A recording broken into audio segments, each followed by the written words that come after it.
What's good, y'all? Welcome to another edition of SWAC Talk. Of course, this show will cover the SWAC inside and out.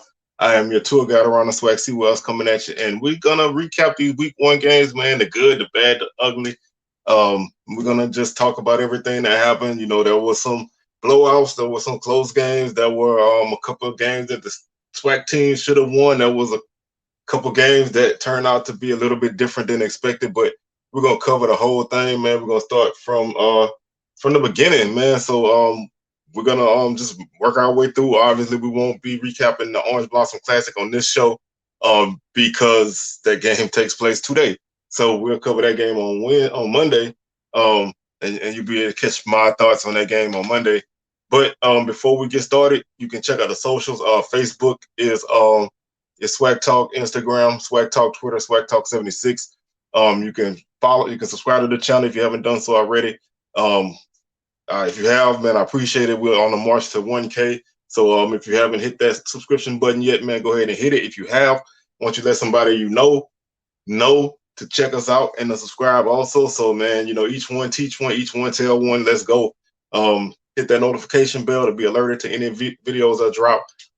Like them, share them, and feel free to comment on your thoughts on Week 1. So we're gonna jump right into this, man. We're gonna start off with Mississippi Valley and Tarleton State. Valley dropped a 29-13 decision to the Texans. Tarleton State got 2 first-half touchdowns from Jaden Smith. Touchdown passes to Jaden Smith from Bo Allen, one from 10 yards out, one from 5 yards out, and an Adrian Guzman field goal to make the score 16-0 at the half. Valley was able to get on the board early in the third quarter when Caleb Johnson ran an 8-yard touchdown run to make the score 16-7. Guzman kicked 2 field goals in the third and fourth quarters to make the score 22-7. With 10 minutes and 35 seconds left in the fourth quarter, Smith caught his third touchdown from Allen to make the score 29-7. And Jacoby Thomas will wrap up the scoring for Valley with a 7-yard touchdown run. The extra point was no good. 29-13 was the final score in this game. So Valley had 19 first downs. Tarleton State had 29. Valley ran the ball for 200 yards, so a really good night on the ground for them. 4.3 yards per carry and 2 touchdowns. Tarleton State ran the ball for 191 yards, 4.5 yards per carry, no touchdowns. Valley threw the ball for 73 yards, so the passing game was the difference in this game. Valley was 9 of 17 on the night, no touchdowns, no interceptions. The Texans were 23 of 38 for 300 yards, 3 touchdowns, no interceptions. 273 yards for Valley, 4.3 yards per play, no fumbles. 80 plays for Tarleton State for 491 yards. They averaged 6.1 yards per play. They also had no fumbles. So there were no turnovers in this game. So that was one aspect that was good. 10 combined penalties on the game, 7 for Valley, 7 for the Texans, 3 for the Texans. Third downs, Valley was 6 of 14 and 2 of 2 on fourth downs. They were 2 of 2 in the red zone, and they had 1 sack.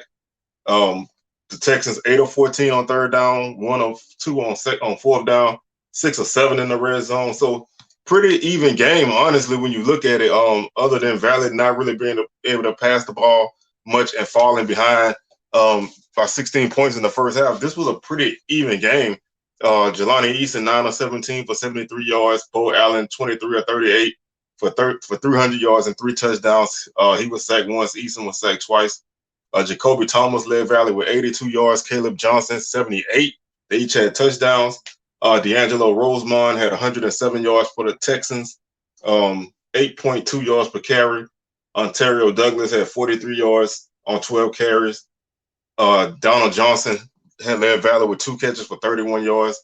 Gabe Douglas led the Texans with 5 catches for 126 yards. Jaden Smith, 11 catches for 95 yards and 3 touchdowns. Huge game for him. Caleb Brunson led Valley with 10 tackles. Jamison Lindsay had 7. Dion Reed had 7. Kenneth Martin and Caius Lewis and Ronnie Thomas, also Jalen Bell, they each had 6 tackles apiece. Thomas, Emmons, Johnson, and Rollins each had 1 tackle for loss apiece. Bell and Alexander had a half a tackle for loss apiece. Thomas and Bell each had a half a sack apiece. Tarleton State was led by DJ Harris with 13 tackles. Quayshawn Washington had 12. Bryson Broussard had 7 tackles for loss. Washington 2.5. Patrick Jones 2. Taylor 1.5 sacks. Taylor had 1, and then they had 2 guys with a half a sack apiece, and no turnovers in this game. So, like I said, Valley had a really competitive game. I think they had their chances in the first half. They just could not get that passing game going. I know a lot of people were surprised that Jelani Easton got the start. They never really went to anybody else, which to me was the surprise. It wasn't so much to me that I was surprised that Easton would start, but I was more surprised that they did not try anybody else when you realize that wasn't working. But the fact that they were still able to run the ball for over 200 yards with a non-existent passing game, that states that their running game is going to be very solid this year. So a lot of stuff to still build on for Valley. Obviously, a lot of stuff to clean up, but a solid first game. Would have loved to have the victory, but they did play a competitive game. My next game, UAB defeats Alabama A&M by a score of 59-0. The Blazers used a 28-point first half to take control of the 28-point first quarter to take care of this game early. They got a block punt for a touchdown, a pick six for a touchdown in the first quarter, a 25-yard touchdown pass, and a 19-yard touchdown run to make the score 28-0. They would then score 10 points in the second quarter to go into the half at 38-0, and they would wrap up their scoring with a 21-point third quarter to make the score 59-0. The Bulldogs just never got anything going. They ran the ball for 98 yards on the night, 2.5 yards per carry. They threw for 137, 16 of 33, 3 interceptions, no touchdowns. Total offense, 235 yards on 72 plays, 3.3 yards per play. They fumbled twice, lost 1. They gave up 478 yards on the night on 63 plays, 7.6 yards per play. They gave up 247 through the air. They did have an interception on the night, and they gave up 231 on the ground, 6.4 yards per carry. So the defense just never really was able to get going at all. The offense struggled mightily. Just a really rough night for Alabama and them to open up their season. 3 of 15 on third down for the Bulldogs, 3 of 6 on fourth down. They gave up 4 of 9 on third down to UAB and 1 of 2 on fourth downs. Individually, not much to speak of for the Bulldogs. Langford led the team at 12 of 22 passing for 115 yards, 1 interception, 1 sack. Quincy Casey threw 2 interceptions and was sacked twice. He threw for 22 yards on the night. Langford led the team with 42 yards rushing. Isaiah Cox had 54 yards in receptions on 2 catches. UAB was led by Dylan Hopkins with 191 yards, passing 13 of 18, 1 touchdown, no interceptions. Jermaine Brown, 114 yards for UAB, 11 yards per carry, 1 touchdown. Lee Witherspoon, 53 yards, 2 touchdowns, 6.6 yards per carry. Tejon Palmer had 57 yards on 4 catches. TJ Jones, 55 yards on 4 catches. A&M was led by Chancellor Smith with 8 tackles. Dennis Fisher with 6 tackles for loss. Hayes had 2 to lead the team, and Irby had a sack. Interception went to Elijah Eberhard. UAB was led in tackles by Noah Wilder with 9. Renard Ellis with 6 tackles for loss. Reed Collier, Cash, and Harrell each had 1 tackle for loss apiece. Sacks went to Collier, Cash, and Harrell. Interceptions went to Mac Williams, Xavier Lanier, and Jalen Key. So just an all-out, solid, dominant effort by UAB. Alabama A&M is going to have a lot to clean up this week. They face Troy next week, so, another FBS game that they're going to really have to hopefully take a different approach to and just kind of, get out after it, man. And, I feel like you play these games, you need to just let the chips fall where they may. But you come out and you do you give it everything and you see where you stand after that. I just don't think the Bulldogs came out with a competitive effort in this game, and it shows.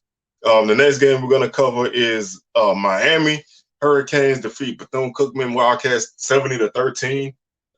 Again, another big blowout, but Bethune-Cookman actually led this game 3-0. They got a field goal from 29 yards to open up the game.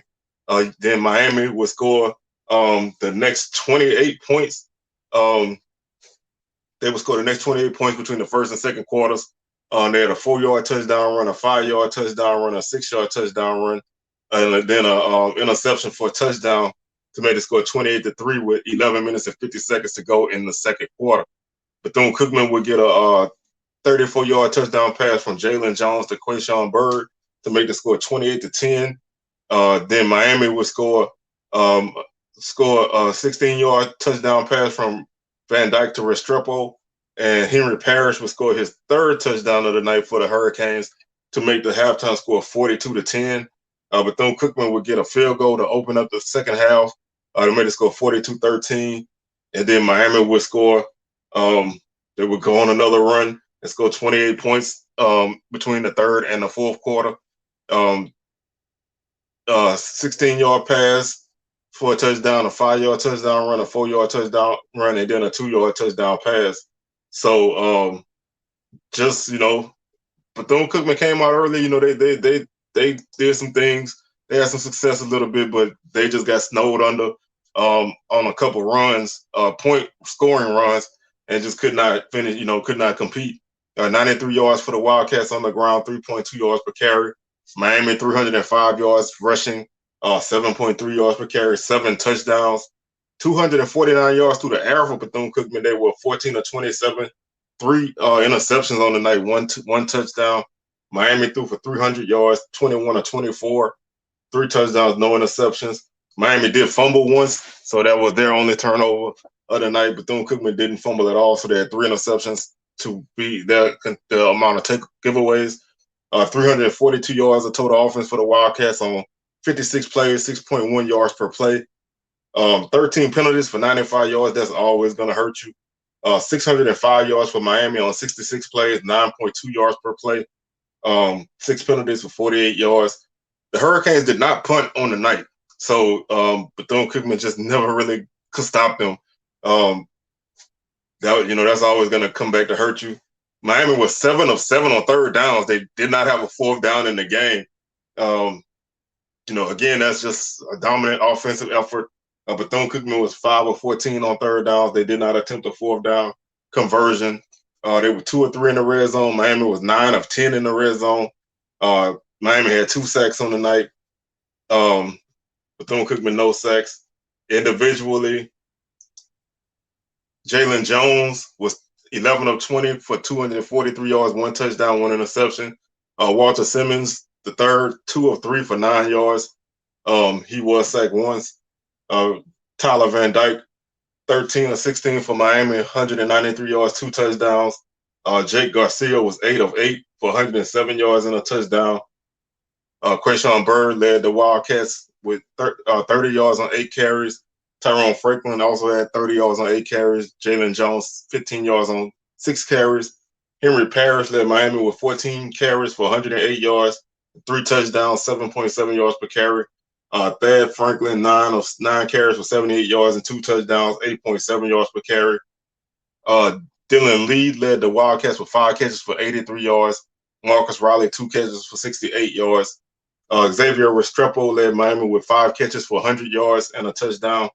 Frank Ladson, the Clemson transfer, 2 catches for 33 yards. Breshard Smith, 3 catches, 31 yards and a touchdown. Michael Redding, 2 catches, 31 yards and a touchdown. Joshua Thornhill and A. Marie Jones led Bethune-Cookman with 7 tackles apiece. Devontre Hampton had 6 tackles for loss. Cunningham had 1. Harold and Michelle each had a half a tackle for loss apiece. No sacks and no interceptions. Miami was led in tackles by Caleb Johnson with 5. Corey Flagg and Akeem Messador each had 4 apiece. Tackles for loss, Flagg with 2, Messador and Williams each had 1 apiece. A half a tackle for loss went to Moultrie and Davis and Taylor. Sacks were by Messador with 1. Moultrie with a half a tackle for loss, half a sack, and Davis a half a sack. Interceptions were by Williams, Kitchens, and Frierson. So, like I said, this was just a game that, this team was outmanned. They could not get any stops on offense. On defense, Lau was 7 for 7 on third downs. and you're just not gonna really be able to stop a team from scoring when they move the ball consistently all night. So, really rough night for Bethune-Cookman, but they came out and did what they could do, and Miami just basically snowed them under. So moving on to our next game of the night, Miles College takes on Alabama State in the Labor Day Classic. The Hornets would get a 21-13 victory in this one. It really seemed like Alabama State was going to take control of this game and really put it away, but they just could not. They could not get rid of the pesky Golden Bears. They just would not go away. Alabama State scored 21 first quarter points and did not score again. Miles, they had their chances, but they really couldn't get over the hump. And Alabama State got a 14-yard pass from Davis to Millock to open up the scoring. Arrington had a 26-yard pass from Miles Crawley. Santo Dunn had a 36-yard touchdown run to put Alabama State up 21-0. And then the offense just really couldn't continue. 2 field goals for Miles in the second and third quarters. And then Colin Woods got a 15-yard pass from Jacob Millhouse to wrap up the scoring at 21-13. Team stats, Alabama State, 113 yards rushing on the night, 3.6 yards per carry, 1 touchdown. Miles, 119 yards rushing, 44 carries, 2.7 yards per rush. 221 yards through the air for the Hornets, 11 of 20. 2 touchdowns, 1 interception. Miles, 106 yards passing, 14 of 34, excuse me. 1 touchdown, no interceptions. Total offense, 225 for Miles on 78 plays, 2.9 yards per play. They fumbled 3 times and lost 2, so they turned the ball over twice. Alabama State turned the ball over 5 times. They had 5 fumbles. And they lost all 5. So it's a miracle that they even really won this game. 6 turnovers on the night. That's just gonna do you in. This was I want to say this was a letdown effort from last week. I think maybe they came in and they just they got a big lead and they lost focus. And I think that's something that this team is definitely gonna have to work on. They're gonna have to understand that they are not in a position where they can just mail it in. Miles, to their credit, they forced a lot of takeaways, and Alabama State just was honestly they were lucky to survive this game. 334 yards for the Hornets on 51 plays, 6.5 yards per play. Like I said, they had 6 turnovers and 10 penalties for 110 yards. Really, really sloppy effort for this team.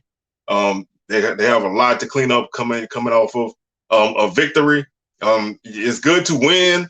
This is the second time against Miles in the last 2 years that they had a low-scoring, close affair. So that's something that they really gonna have to be careful with.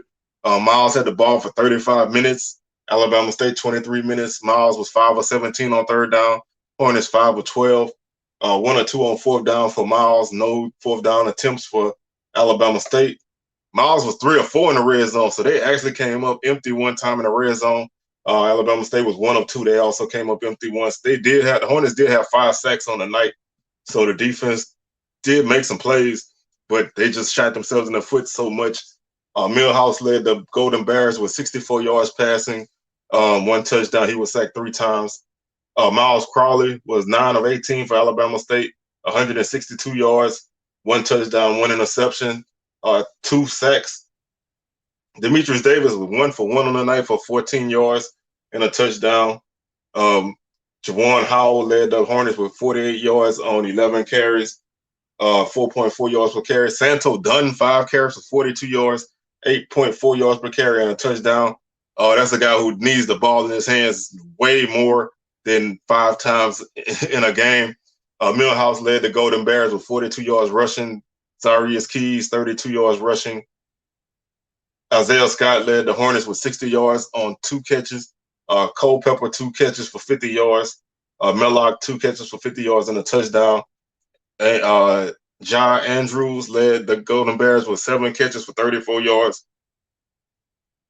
Defensively, Thompson, Grayson, and Ware each led the Golden Bears with 6 tackles apiece. Tackles for loss, Brundridge had 2.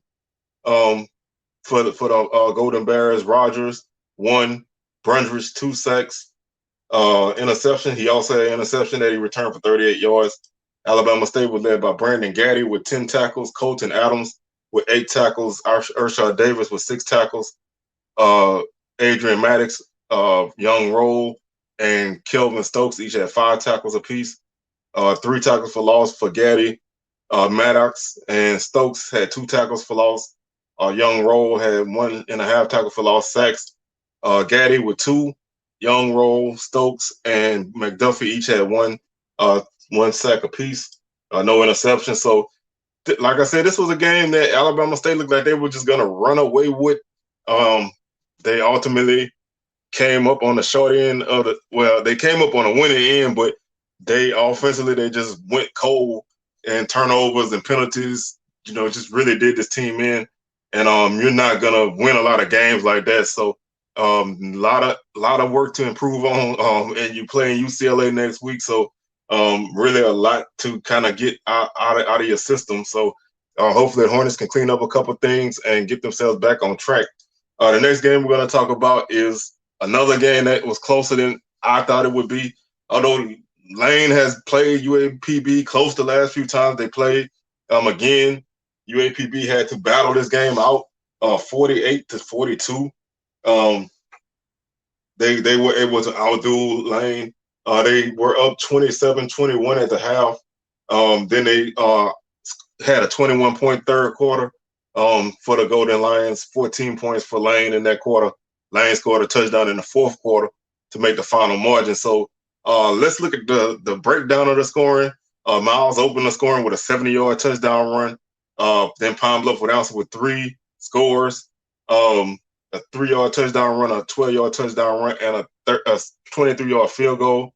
Lane would answer back in the second quarter with a 1-yard touchdown run and a 30-yard pass for a touchdown to make the score 21-17.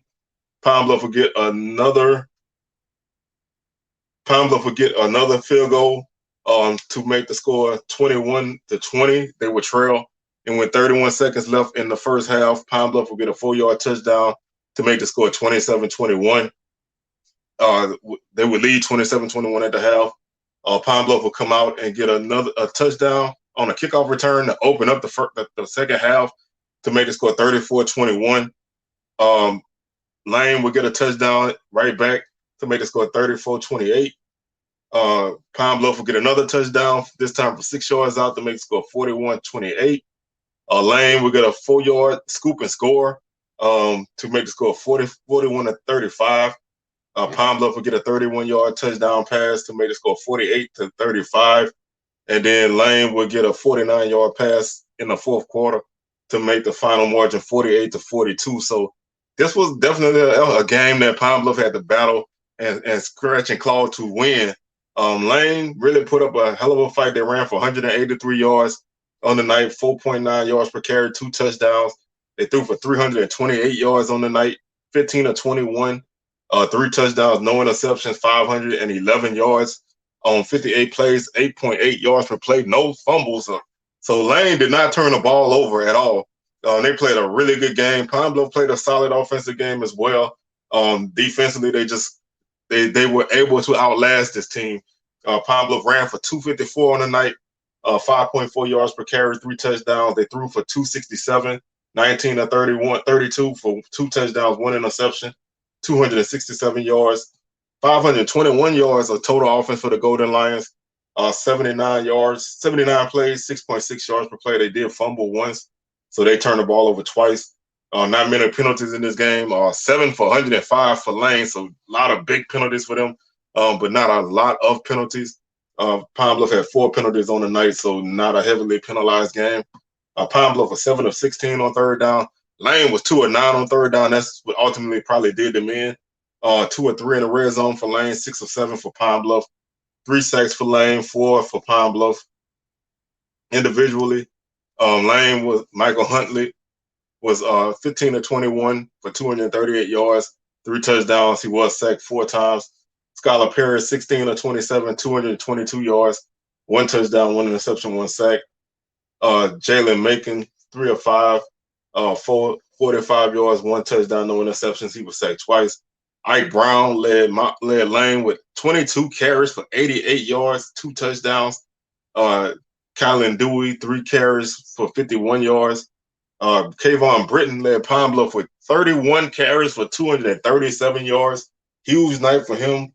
7.6 yards per carry. He did have 3 touchdowns as a career night for him. So they needed every. This is the second time in three games against Lane that Pine Bluff needed almost a career effort from a running back to win this game, and nearly identical scores at that. 2019, they needed a huge game from Taylor Porter, a couple long touchdown runs from him to win a game by a close, similar margin. So Lane gives Pine Bluff everything they want. Joshua Bunton led Lane with 110 yards on 5 catches, 1 touchdown. Jaquez Jones, 4 catches, 106 yards and a touchdown. So 2 guys over 100 yards receiving for the Dragons. Huge offensive night for them. Raekwon Prince, 86 yards for 5 catches, 2 touchdowns for Pine Bluff.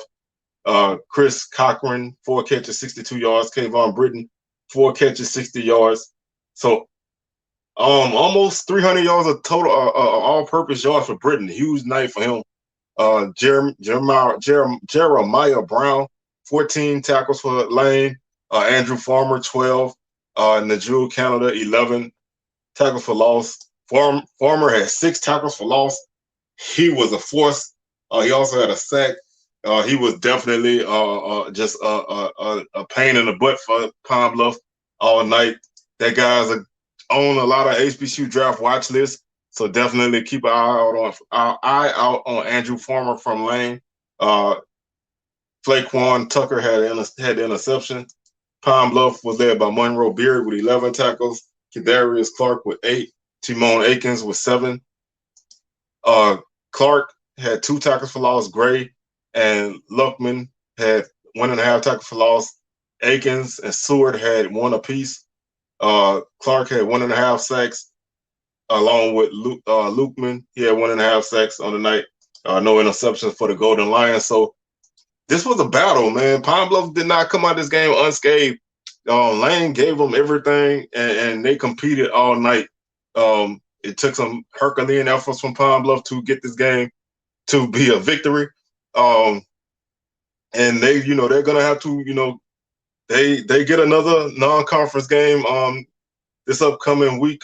They play North American University, so hopefully they can have a better opportunity to be successful in that game.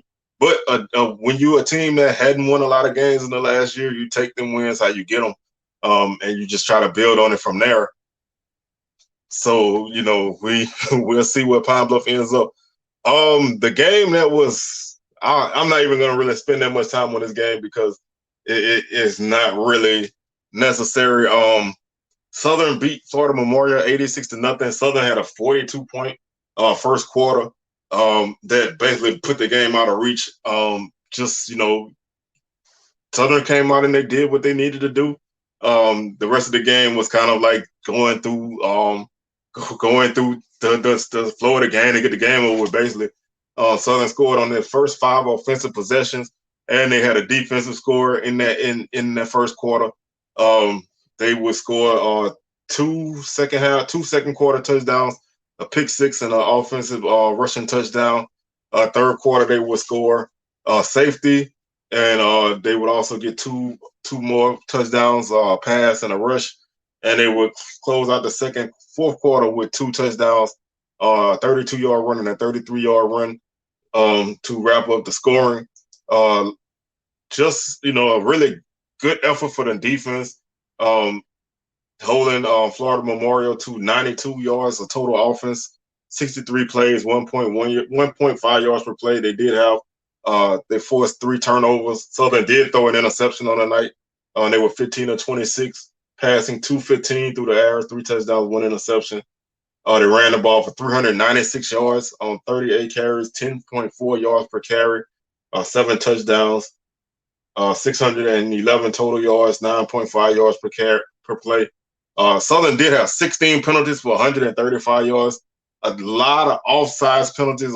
They were just really eager to get to the quarterback, and they made a lot of not smart penalties. That's something definitely that's going to have to be cleaned up. Um, Southern was 4 of 8 on third down, 2 of 2 on fourth down. Florida Memorial 1 of 13 on third down, 1 of 4 on fourth down. Southern had 6 sacks on the. Southern had 6 of 6 in the red zone. They had 4 sacks, 12 of 12 on extra points. Lane, I keep on saying Lane. Too many teams, too many names.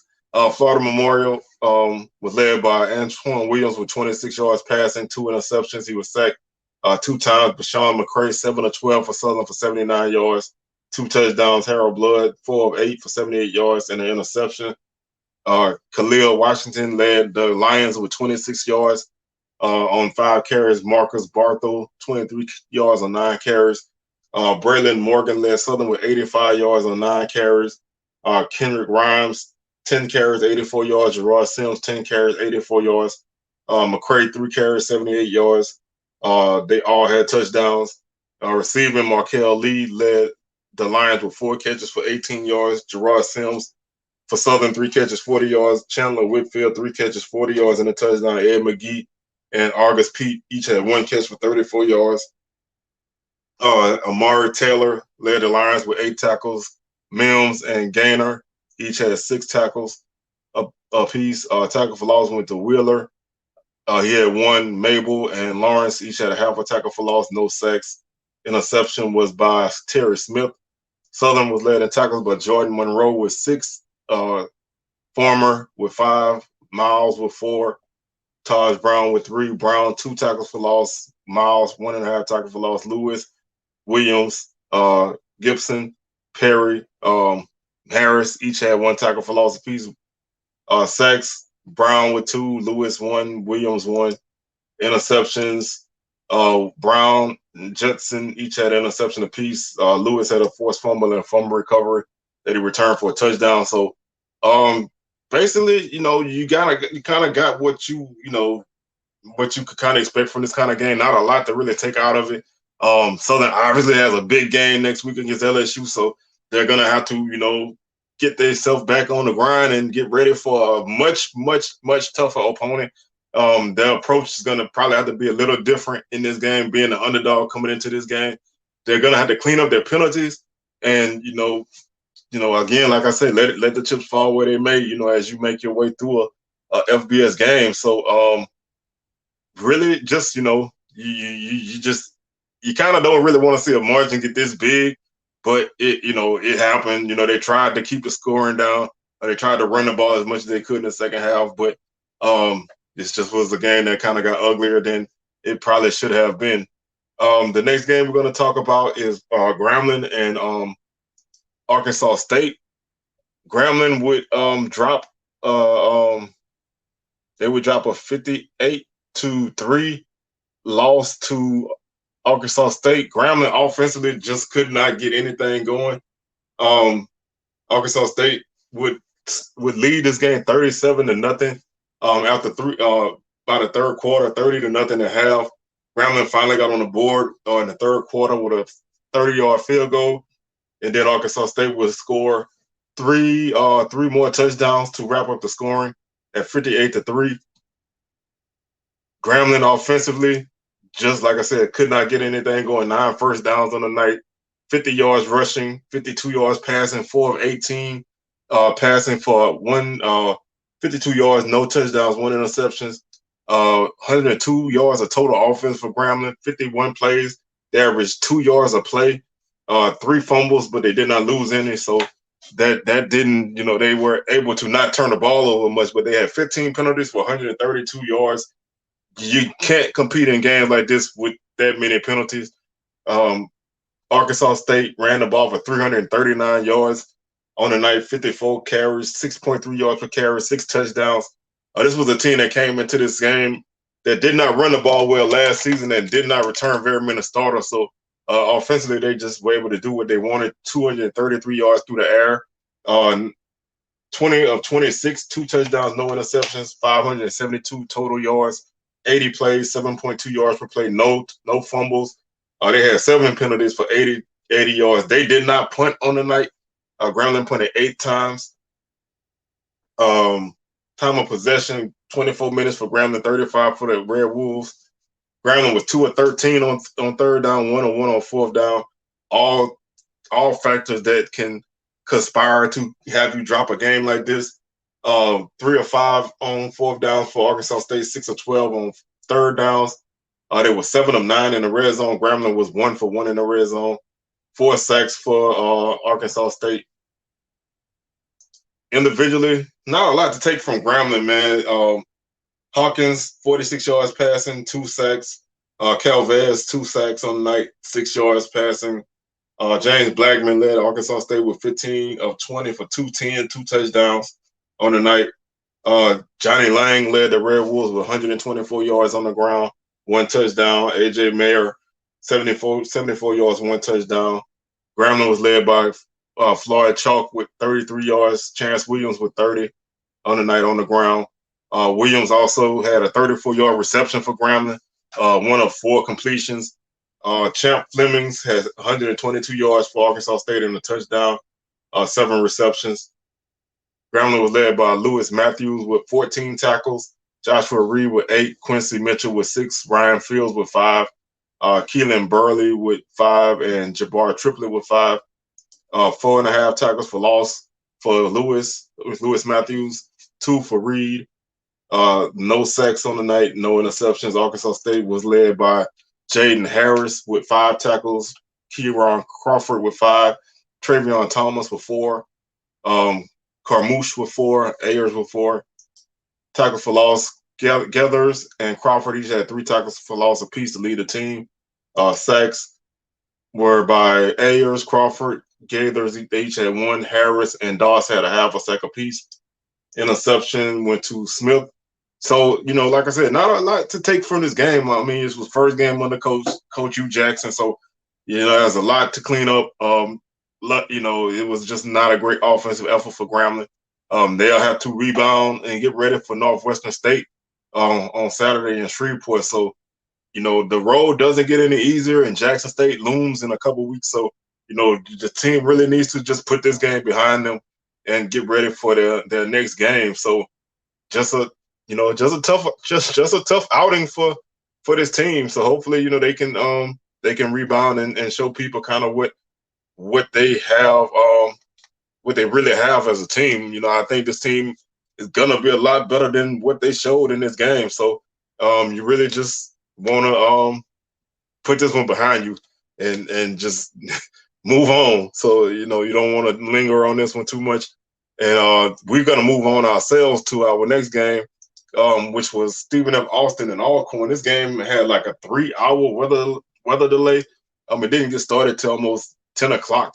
And these two teams went to battle. Alcorn led this game for the bulk of the game. The first half they led this game at halftime by a score of 24-10. Warren Anthony had an 18-yard pass from Aaron Allen. Stephen F. Austin would get a 47-yard field goal to make the score 7-3. Then they would get a 7-yard touchdown pass from Self to Thompson to make the score 10-7. Alcorn would get a 46-yard pass from Allen to Rogers to make the score 14-10. They would get a field goal to make the score 17-10. And then with 28 seconds to go in the first half, Jarvion Howard would run a 73-yard touchdown for Alcorn to make the score 24-10. In the third quarter, Stephen F. Austin would score 2 touchdowns basically back-to-back to make the score 24-24. They had a 33-yard pass from Self to Raquel, then a 20-yard touchdown run to tie the score up. Alcorn would get a field goal with 7 minutes and 34 seconds left in the fourth quarter. And then Self will hit Wedman for a 11-yard touchdown to make the score 31-27. And they would intercept Alcorn to close this game out. Stephen F. Austin ran for 144 yards on the night, 3.1 yards per carry, 1 touchdown. Alcorn 290 yards on the ground. Again, Stephen F. Austin is not a good team against the run. And most of us said Alcorn would definitely have success running the ball, and they did. 297 on the night, 7.8, 1 touchdown, 159 yards through the air, 12 or 26, 2 touchdowns, 1 interception. Stephen F. Austin threw for 228 on the night, 18 completions, 30 attempts, 3 touchdowns, no interceptions. Total offense 372 for the Lumberjacks. 78 plays, 4.3 yards per play, 2 fumbles. They lost 1. They had 11 penalties for 115 yards. Alcorn 449. Total offense 63 plays, 7.1 yards per play. No fumbles. 6 penalties for 70 yards. The difference in this game was that Stephen F. Austin was able to have some semblance of a run game. That's what really hurt them against Jacksonville State last week. They just were able to kind of keep themselves in this game against Alcorn and pull it out late. 11 of 19 for Stephen F. Austin, 1 or 2 on third down, 1 or 2 on fourth down. Alcorn was 4 of 14 on third down. That's going to hurt you all the time. 1 of 1 on fourth downs. No sacks for Stephen F. Austin. Alcorn had 2 really great games by Alcorn. They just could not close it out. Self 18 of 30, 228 yards, 3 touchdowns, 2 sacks. Allen 12 of 26, 159 yards, 2 touchdowns, 1 interception. Wembley led Stephen F. Austin with 17 carries for 74 yards and a touchdown. Howard for Alcorn 21 carries, 199 yards and a touchdown. Duffy 11 carries, 73 yards. Both guys really did great on the ground. Wembley led Stephen F. Austin with 3 catches for 67 yards. Wedman 4 catches, 41 yards. Rogers led Alcorn with 2 catches for 51 yards and a touchdown. Anthony 3 catches, 42 yards and a touchdown. Miles Hurd led the Lumberjacks with 13 tackles. Randall with 9 tackles for loss. Edward Bobino led the team with 1 tackle for loss, no sacks. Interception was by Hurd. Alcorn was led by Trevor James with 10 tackles. Terrence Ellis with 9. Claudine Cherlis with 9. James 3 tackles for loss. Ellis 2 tackles for loss. Cherlis 2 tackles for loss. Sacks James 1.5 tackles for loss. That guy was a force in this game. Alcorn played, like I said, they played a really solid game. I mean, you other than the final result, you really can't ask for much more from this team. They came out, they competed, they led this game for a long stretch. Stephen F. Austin got themselves back in it and found a way to steal this game from Alcorn. The game was going to sting a little bit because, they had this game, pretty comfortably in hand. And they just, could not get it done at the end. So that, it's one of those things that you kind of feel like you got a chance, and then you look up and you don't. So this is just a game that they're going to have to put behind them and just, get ready for the rest of the season. You can't let this game really linger on. You can't let, 1 turn into 2. You got to try to rebound and regroup and get yourself back on track. So not a lot to really take out. Like I said, this game hurts because these are the kind of games that the SWAC needs to win. I mean, being competitive is great, but you want to win these kind of games. So at some point, we got to start getting over the hump in these games. Our last game of the night was a game that a lot of us picked the wrong team. I felt like TSU offense would turn the corner. I thought their defense would step up. The Panthers really took charge of this game, man. Offensively, they had a tremendous rushing attack. Defensively, they kept Texas Southern off balance all night. They never let TSU get comfortable. And they were able to pull out a 40 to 23 victory, winning their 8th straight game in this series. So Prairie View continues to dominate this series. They prove that they are a team that's going to have to be a force to be reckoned with in the division. They take a 1-game lead in conference right now, and they are sitting pretty right now. They were able to kind of withstand some things, and the offense never really got going through the air, but running the ball, Prairie View was very solid running the football. Like I said, defensively, they did a great job of holding down TSU, keeping them uncomfortable, and really just, like I said, taking a 7. They trailed 7-0 after 1. They tied the score up at 7. Then they went up 14-7. Then TSU would tie the game up. and then Prairie View would score the next 10 points before the half to make the score 24-14 at the half. Third quarter, Prairie View dominated. Trezon Conley ran for 70 yards and a touchdown, and Jaden Stewart got a touchdown, made the score 37-14. TSU would get a pick six to make the score 37-20. They would get both teams would kick field goals in the fourth quarter to make the final margin 40-23. So, not you can't ask for much more from Prairie View, especially for Coach McDowell's first game. They came out swinging and they took care of business. They had 22 first downs. They held TSU to 12. TSU had 166 total yards of offense, 53 yards through the air, 7 of 17. Prairie View did not complete a pass in this game. They were 0 for 6. They ran for 388 on the night, 6 yards per carry. Just a dominant rushing effort. Texas Southern ran for 113 yards on 40 carries, 2.8 yards per carry. Really, like I said, just PV just dominated this game offensively with the run game, and defensively, the defense was top notch in this game, keeping one of the more explosive offenses coming into the season, keeping them totally under wraps, never letting the passing game get going, never letting the running game get going, and all the while having two guys rush for over 100 yards apiece. Stewart, 22 carries, 119 yards, 2 touchdowns. Antoine, 24 carries, 115 yards and a touchdown. And Connolly, I said 2 guys over 100 yards, 3 guys over 100 yards rushing in a conference game. That's sick, man. 8 carries for Connolly for 109 yards and 2 touchdowns. They did not need the passing game in this night. Although that's going to be something that they're going to have to make sure that they can get going as they move on through the season. But they dominated this game. TSU just never could stop them. Once the game got going and Prairie View kind of hit their stride, they were able to take control of this game and really turn a lot of things on their ear. So now TSU is 0-1 in conference. This was a game a lot of us thought they would win. So now they got to rebound. They have North Texas this week and Southern next week.